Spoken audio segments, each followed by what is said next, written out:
Lately, because of what is happening in Palestine, we all do feel very sad for our fellow brothers and sisters. And there are people who are spreading some kind of dua, saying that it's good for all of us to recite this dua, for our family in Palestine. And one of the dua they said is, La ilaha illa anta, subhanaka, inni, kuntu minaz zalimin. Now, please don't make this dua. This dua have nothing to do with what the Zionist is doing to the Palestine. Sometimes we have good intention to make dua, and we don't even know what we are reciting sometimes. Now the Muslim is being bombarded, being killed, by the zalimin. We are not the zalimin. How can you recite dua, La ilaha illa anta, subhanaka, inni, kuntu minaz zalimin? You are telling Allah, Allah, no, I have made zulm to myself. You didn't do anything to the not yet Muslim.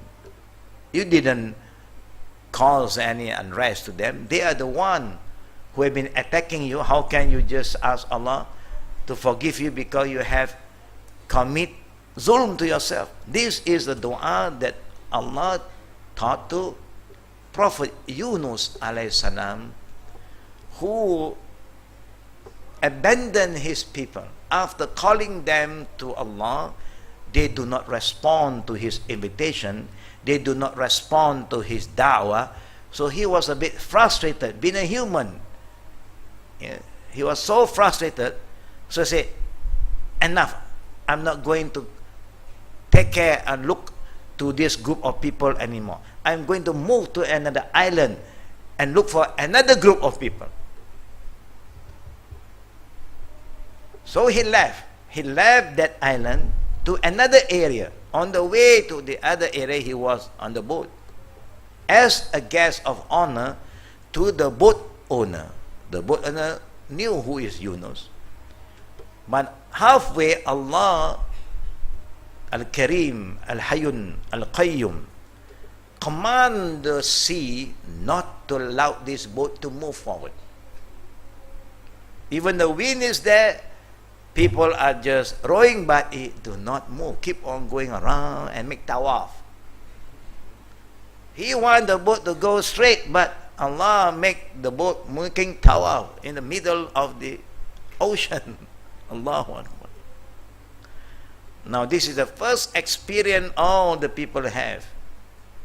They have been traveling from one island to another island without problem except that particular day. Then they say probably maybe overload. Today the boat is overload. You see a lot of people got drowned because of overload also. So they start to throw their luggage into the sea. After throwing one by one, still the boat do not move forward. Then they say maybe we have extra passengers.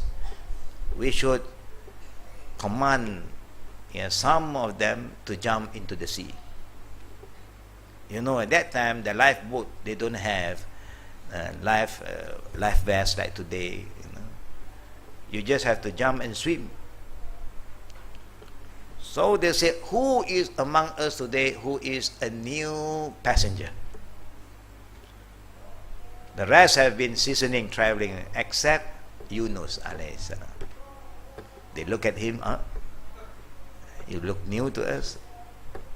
But the owner of the boat said, no, he is my guest. You cannot do this to my guest. Nothing to do with him.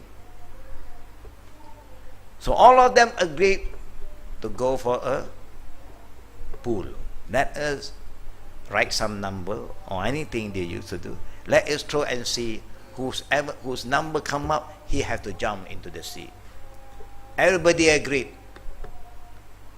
And Allah Qadar said Yunus was the one. So Yunus have to jump into the sea. He's not a swimmer, but he have to go down. But he believed in Allah. If Allah said you will die, you die. If Allah said you will not die, you will never die. There are ways that Allah can save you. So he had to jump down, and when he jumped down, the boat started to move forward. So bye-bye to him. Nobody is going to help me. Call us. You are the cause, confirm. So they are happy now, they are moving. Of course, some of them were sad, why we left him behind. What can we do? And he was struggling and he was going down. Down, and then Allah sent his submarine to save him. That is the first submarine in the history of the sea. Allah's submarine, he sent a whale. You know what the whale will always do? He just opened his mouth, whatever is there, just go in. So also Yunus went in. Can you imagine staying in 3 levels of darkness? In the stomach of the whale is dark, in the sea is dark, and at night 3 levels of darkness. But Allah Karim, if Allah said you will never die, even you are in the stomach of the whale, and the whale's stomach have a lot of acid that will just digest through the acid, and everything that is inside will just disappear. But Allah allow Yunus to survive, and there's a time Allah remind Yunus to recite this dua, La ilaha illa anta, subhanaka, inni kuntu minaz zalimin. There's no God except you, O Allah. And this is one thing I like to remind the brothers and sisters, the concept of God. If the people is arguing with us, say, why can't a Malay Christian use Allah as their God? Why can't they use the name Allah? Allah is in Arabic. English is God. Malay is what? Malay call God what? Huh? Tuhan. Good. Then what is the Arabic word for Tuhan? Where is the Arabic word for Tuhan?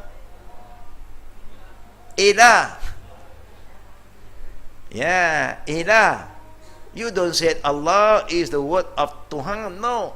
Ilah. That's why we say La ilaha illallah. They say this is just a different language. So why can't you use? No. The language in Arabic for Tuhan is ilah. Means God. There's now no deity worthy of worship except Allah. So our Lord name is Allah. We don't call our Lord or our Allah Lord.